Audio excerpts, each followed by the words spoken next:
Un nouvel espace pédagogique va ouvrir en avril au siège de la Fédération départementale des chasseurs à Albi.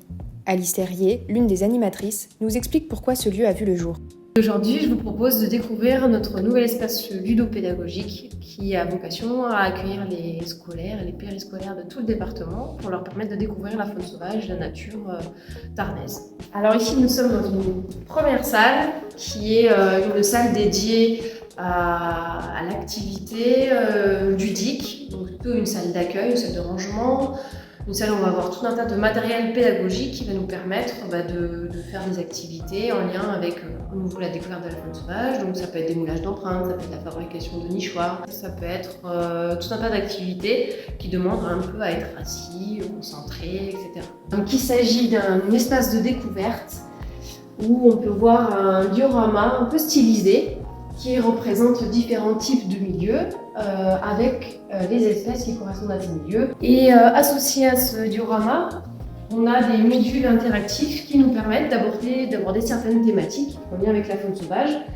Ici, on va avoir des thématiques sur les indices de présence de la faune sauvage, avec des petites fiches espèces, un module autour du classement des espèces, comment on peut les identifier, les caractériser et les classer. Ici, on va avoir un module qui va permettre d'écouter la nature. Ici, on va plutôt parler de toutes les petites bêtes qui fourmillent dans les prairies, dans les zones humides.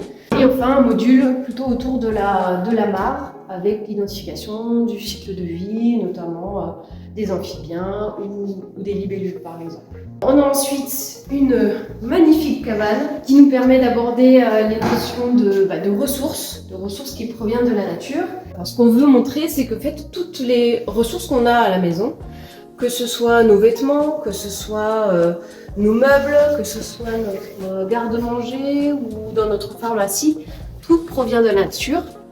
Et ensuite, on a tout un tas d'outils pédagogiques sous forme d'un cabinet de curiosité avec différents éléments qui viendront appuyer l'animation. Et enfin, quelques éléments interactifs avec des petits jeux à réaliser. Alors cet espace est maintenant terminé, il est ouvert et on accueillera donc les premières classes à partir du mois d'avril et du mois de mai.